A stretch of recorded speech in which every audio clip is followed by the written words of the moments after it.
Hello friends, welcome to our channel Vidyarthi Gyan. आज हम BFM में से मॉड्यूल डी का चैप्टर नंबर 28 का पार्ट थर्ड देखेंगे। ये लास्ट पार्ट है आपका इस चैप्टर से रिलेटेड। चैप्टर आपका है asset classification and provisioning norms. तो इस चैप्टर्स में हमने बहुत कुछ पढ़ा है, ठीक है। लास्ट के 2 वीडियो में आप यदि देखेंगे बहुत कुछ आपको सीखने को मिला होगा। आज यहाँ 2 टॉपिक, छोटे टॉपिक है जिसके बारे में हम डिस्कस करेंगे, उसके बाद ये चैप्टर आपका कंप्लीट हो जाएगा। देखिए, आपका ये टॉपिक, फर्स्ट टॉपिक क्या है? Central repository of information on large credits, क्रिलिक, है ना।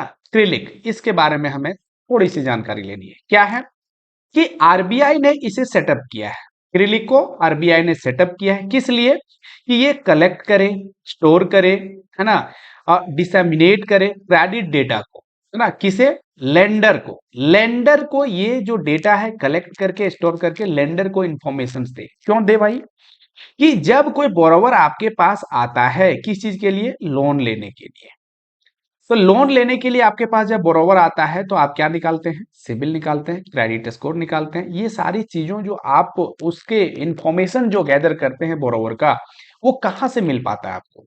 ये इंफॉर्मेशन जो है, ये आपके सिबिल के पास, क्रिलिक के पास, अदर जो आपका क्रेडिट इंफॉर्मेशन कंपनी होती है, सीआईसी, है ना, अदर जो क्रेडिट इंफॉर्मेशन कंपनी है, ये सब के पास डेटा स्टोर होता है। और जब आप डेटा को एक्सट्रैक्ट करते हैं तो आपको पता चलता है कि वो बोरोवर का क्या स्थिति है, पहले से उन्होंने कहीं लोन ले रखा है, लिया है तो कैसा चल रहा है लोन, ये सारी चीजों को आप देखते हैं।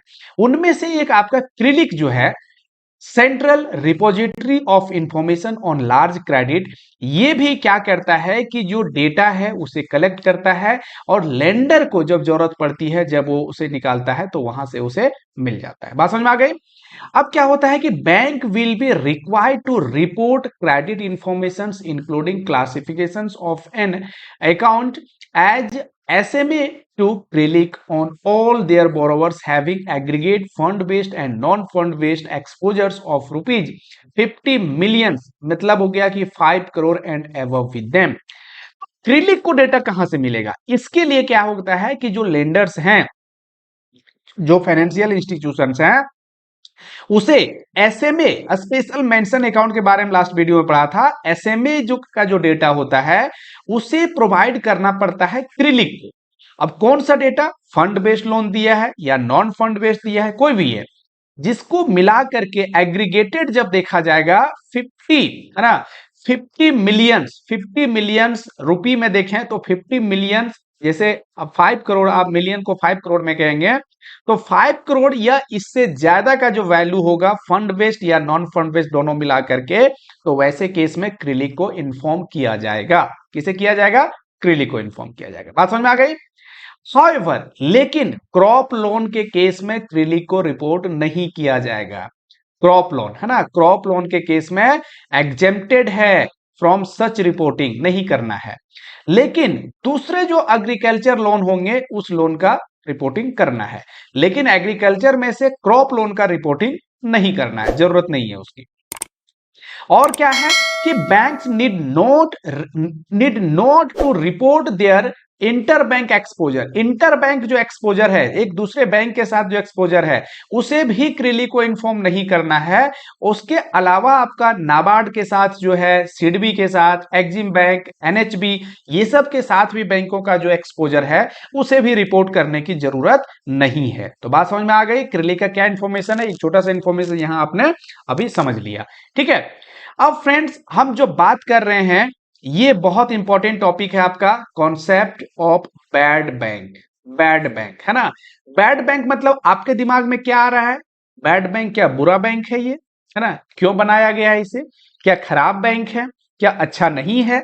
यदि अच्छा नहीं है, बुरा है, तो इस बैंक को स्टैब्लिश फिर क्यों किया गया?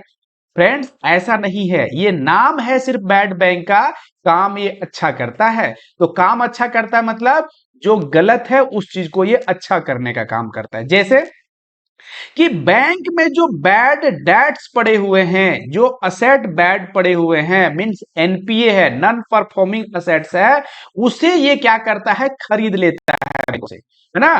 तो ये ऐसा बैंक है जो बैंकों के पास जो non performing assets NPA account पड़े हुए हैं उसे ये खरीद लेता है, इसीलिए इसका नाम बैड बैंक है कि ये बैंकों का जो बैड असेट है उसे ये खरीद लेता है। बात समझ में आई। तो ये काम अच्छा करता है। अब ये बताइए इसको क्यों लाया गया, है ना, इसे क्यों स्टेब्लिश किया गया, बैड बैंक का रोल क्यों आया है। तो इसके पीछे कारण ये है कि बैंक के पास बहुत सारे काम होते हैं और बहुत सारे काम होते हैं, उसमें से वो फोकस नहीं कर पाते हैं, एनपीए को, नॉन परफॉर्मिंग असेट्स को उस पर ज्यादा फोकस नहीं कर पाते हैं, जिसकी वजह से एक अलग से ही बैंक को स्टैब्लिश किया गया है ताकि नॉन परफॉर्मिंग असेट्स जो बैंकों का है उस चीज को वो देख पाए। हालांकि सारे नॉन परफॉर्मिंग असेट्स को ये नहीं देखते हैं, इसके लिए लिमिट है कि 500 करोड़ से ऊपर के जो भी लोन है वो ये ले सकते हैं। इसके क्राइटेरिया के बारे में हम लोग पढ़ रहे हैं अभी, देखिए।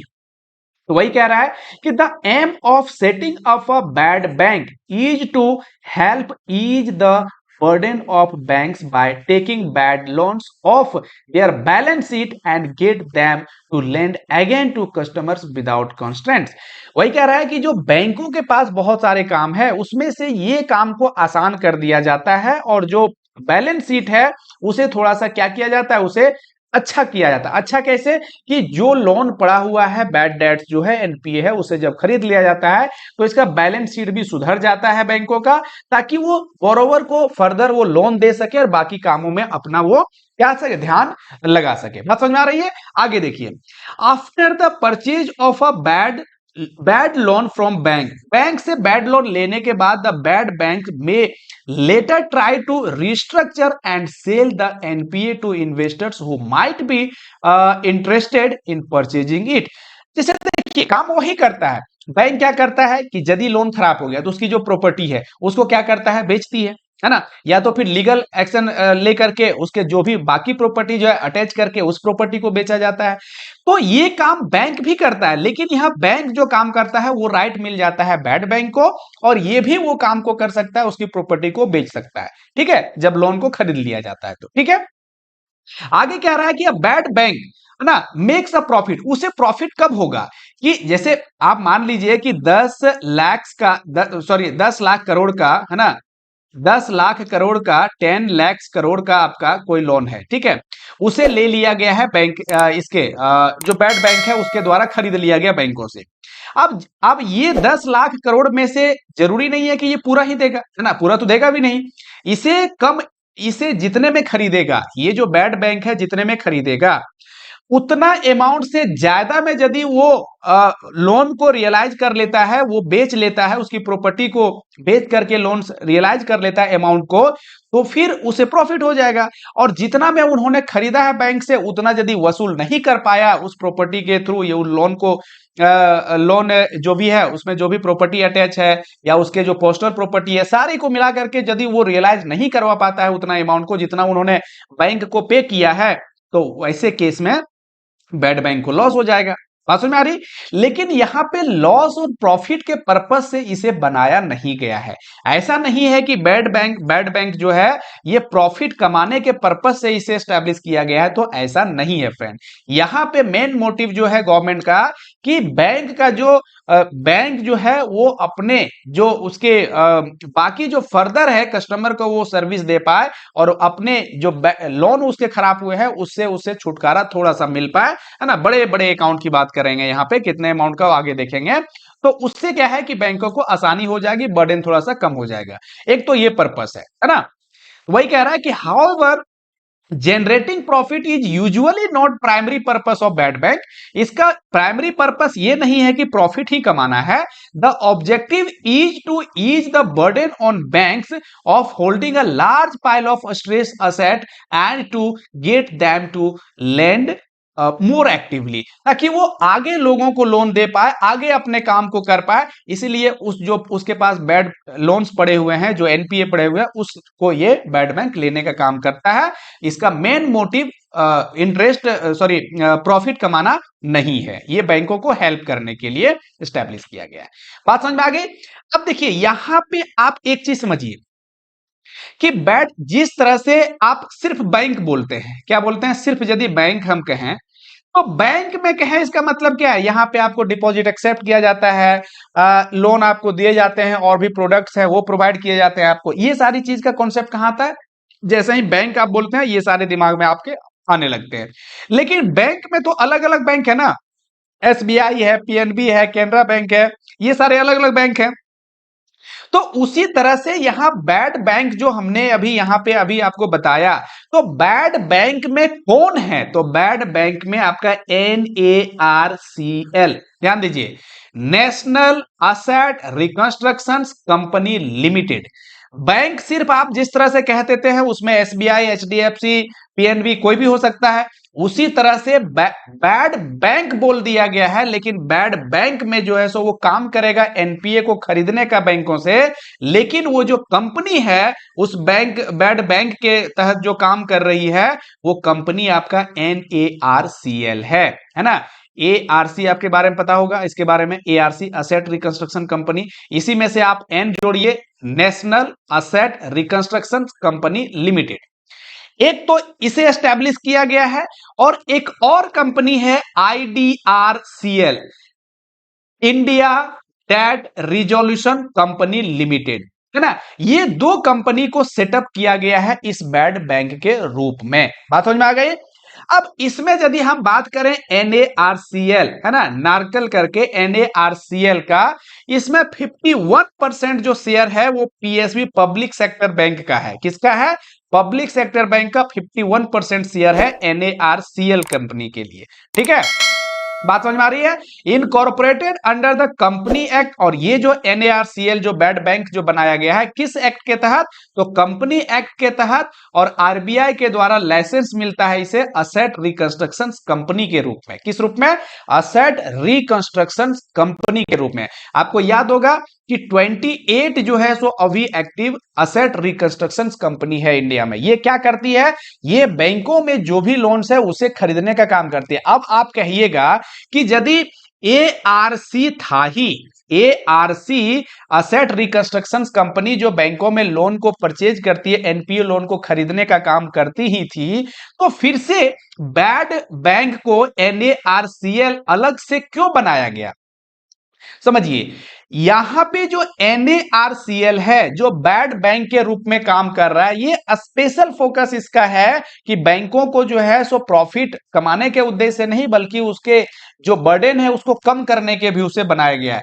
वहीं ARC जो है असेट रिकंस्ट्रक्शन कंपनी है, ये प्रॉफिट मोटिव से काम करता है। ये मैक्सिमम आपका जो है सो अपना प्रॉफिट देखता है। लेकिन वही जो बैड बैंक है NARCL है, ये उस पर्पज से काम नहीं करता है, ठीक है। बात समझ में आ रही है। इसीलिए NARCL को स्टैब्लिश किया गया, बैड बैंक को स्टैब्लिश किया गया, जिसमें 51% PSB पब्लिक सेक्टर बैंक का शेयर है, और ये आरबीआई के द्वारा असेट रिकंस्ट्रक्शन कंपनी के रूप में ही इसे लाइसेंस मिला है। बात समझ में आ गई। चलिए अब देखिए NARCL जो बैड बैंक के रूप में काम कर रहा है, इसका क्या उद्देश्य है, ये 2 लाख करोड़ का बैंकों के पास जो भी एनपीए है उसमें से 2 लाख करोड़ का ये खरीदने के लिए ये इसका मोटिव है ना। ये जो है सो इसे एस्टेब्लिश किया गया है। It will acquire stressed asset worth about ₹2 lakh crore from various commercial bank in different phase and will take a single loan amount of ₹500 crore and above। एक लोन जो किसी एक बैंक के पास है उसका अमाउंट 500 करोड़ या उससे ज्यादा के हैं, एक सिंगल लोन की बात हो रही है, तो वैसे लोन को ही परचेज करेगा ये बैड बैंक। और इसका टोटल जो है एनपीए जितने भी बैंकिंग इंडस्ट्री में कॉमर्शियल बैंक है जो इंडिया में, उसमें से 2 लाख करोड़ तक का ये खरीदने का इसे लक्ष्य है, ठीक है। इतने का वो परचेज किया जाएगा बैड लोन्स को। अब देखिए यहां अभी आपने समझा एनएसीआर के बारे में समझ लिया कि 51% ओनरशिप है पीएसबी का। वहीं आईडीआरसीएल की बात करें, आईडीआरसीएल की बात करें यदि, India debt resolution company limited की, तो इसमें भी ये भी जो सेटअप किया गया है ना, ये भी सेटअप जो किया गया है 49% स्टेक है इसमें public sector bank and financial institutions का। पब्लिक फाइनेंशियल इंस्टीट्यूशंस का कितना परसेंट है? 49% स्टेक है। ठीक है, यहां पे डिफरेंस क्या है? ये एनएआरसीएल और आईडीआरसीएल में डिफरेंस क्या है, दोनों का काम क्या है? तो यहां समझिए, एनएआरसीएल बैंकों के साथ डील करेगा कि कितना में आपका एनपीए हम खरीदेंगे, ये एनएआरसीएल करेगा। वही आईडीआरसीएल क्या करेगा? ये मैनेज करेगा, उसे सेल करेगा, मार्केट में सेल करेगा। जो खरीद के लाएगा एनएआरसीएल बैंकों से, है ना, उसे ये बेचने का काम करेगा। आईडीआरसीएल जो है मार्केट में उसे बेचने का काम करेगा। तो डिफरेंस समझ में आ गया। एनएआरसीएल जो है बेड बैंक के रूप के में जो काम कर रहा है, ये लोन खरीदने का काम करेगा, वहीं आईडीआरसीएल जो है उसे बेचने का काम करेगा मार्केट में। बात समझ में आ रही है? देखिए, अब देखिए, एक चीज हमने अभी बताया आपको कि इसका मोटिव जो है, प्राइमरी मोटिव लाभ कमाना, प्रॉफिट कमाना नहीं है। तो ऐसा भी तो हो सकता है, इसे लॉस भी तो हो सकता है। सपोज करिए कि 1,000 करोड़ का आपका जो है सो 1,000 करोड़ का लोन को लिया गया है, परचेज किया गया है एनएआरसीएल के द्वारा, है ना। अब ये बैंक से तो ले लिया गया इतने अमाउंट में, लेकिन इतना यदि इसे रियलाइज नहीं हो पाता है, प्रॉपर्टी वगैरह सेल करके ये नहीं इतना वसूल कर पाता है, तो इसे लॉस हो जाएगा, है ना। तो फिर ये कब तक चलेगा इस तरह से? फिर तो ये तो काम कर ही नहीं पाएगा। इसके लिए गवर्नमेंट ने गारंटी के रूप में 30,600 करोड़ रुपया को रखा है ना, इसे दिया है कि आप इसे उस केस में लेंगे जब आप लॉस हो रहा हो आपको, कि आपने बैंक से तो एक 1,000 करोड़ में सपोज करिए कोई लोन को परचेज कर लिया है, और आपके पास मान लीजिए कि 800 करोड़ कहीं वसूली हो पाई है, तो 200 करोड़ को आप यहां से लेकर के एडजस्ट कर लेंगे। लेकिन बैंक को जो आपने कहा है वो तो बैंक को देना पड़ेगा जितने में खरीदा आपने, तो इसलिए ये गारंटी के रूप में जो है उस अमाउंट को यूज किया जाएगा। ठीक है, आगे देखिए। आप देखिए एक चीज क्या है कि आप जैसे कि 1,000 करोड़ का 100 करोड़ का यदि लोन है, ठीक है, 100 देखिए 500 करोड़ से ज्यादा के लिया जाएगा ना, तो सपोज करिए कि 1,000 करोड़ का लोन जो है बैंक के पास पड़ा हुआ है। अब इसमें शुरू में ही 15% अमाउंट दे दिया जाएगा बैंकों को। 15% अमाउंट इसको पहले ही दे दिया जाएगा, और इसका जो 85% अमाउंट बचेगा, वो 85% के लिए वो सिक्योरिटी रिसीट इशू करके देगा बैंकों को, जहां से लोन परचेज किया जाएगा। समझे बात को? जो लेंडिंग बैंक है उससे सिक्योरिटी रिसीट प्रोवाइड कर दिया जाएगा, और ये इसलिए दिया जाता है कि जब इसका रियलाइजेशन होगा, जब प्रॉपर्टी को बेचा जाएगा, है ना, तब जाकर के बाकी 85% अमाउंट को दिया जाएगा। इसलिए उसके वजह से ये सिक्योरिटी रिसीट दे देता है कि हाँ, ये 85% अमाउंट मैं बाद में आपको दूंगा, जब ये लोन मैं रियलाइज कर लूंगा, सेल कर लूंगा प्रॉपर्टीज को, आप एडजस्ट हो जाएगा उसके बाद। समझ में आ रही है बात? तो इसीलिए आप ध्यान रखिए, 15% अपफ्रंट अमाउंट शुरू में ही मिल जाता है बैंकों को, और 85% बाद में मिलता है। ठीक है, अब वही है कि ये 85% जो बाद में देना है, लेकिन वसूली नहीं हो पाई, लेकिन फिर भी बैंकों को जो 85% देना है वो तो मिलेगा, लेकिन वो अमाउंट कहां से मिलेगा? तो ये 30,600 जो अमाउंट है, यहां से अमाउंट वो मिलेगा यदि वो वसूली नहीं कर पाया, बैड बैंक वसूली नहीं कर पाया, तो उस केस में जो सिक्योरिटी अमाउंट के रूप में रखा हुआ है, वहां से फिर अमाउंट को दिया जाएगा। ठीक है, बात समझ में आ गई है? अब एक चीज और देखिए, इंपॉर्टेंट है, स्विस चैलेंजेस क्या है। यदि एनएआरसीएल लगता है बैंकों को कि एनएआरसीएल हमें कम अमाउंट दे रहा है, इससे ज्यादा हमें मिलना चाहिए, जो एनपीए है, जो बेचा जा रहा है एनपीए, उसका अमाउंट ज्यादा मिलना चाहिए, तो वैसे केस में जो लेंडिंग बैंक है वो मार्केट में उस चीज की उसकी बोली लगा सकती है ना, जिसे स्विस चैलेंज बोला जाता है, जिसमें आपके बाकी जो एआरसी है, बाकी जो असेट रिकंस्ट्रक्शन कंपनी है, उसमें भाग ले सकती है, और उस चीज पे यदि बाकी एआरसी ज्यादा पैसा उसे दे रही है, ज्यादा में खरीद रही है एनपीए को, तो फिर एनएआरसीएल को नहीं देगा, वो एआरसी को दे देगा, जो बाकी एआरसी है उसे दे देगा। तो ये जो बीट लगाया जाता है, इसे ही स्विस चैलेंज बोला जाता है। बात समझ में आ गई? ये जो टॉपिक है, कौन सा टॉपिक, इस जो चैप्टर है इसमें जो टॉपिक आपके बचे हुए हैं, कौन से टॉपिक, जैसे कि आपका रीस्ट्रक्चरिंग, आरपी, रिजोल्यूशन प्लान जो है, insolvency and bankruptcy code, IBC code 2016 जो आया है, ये ऑलरेडी हमने मॉड्यूल सी में, एबीएम के मॉड्यूल सी में डिस्कस कर चुके हैं, इस वजह से यहां पे आपको नहीं पढ़ाया जा रहा है।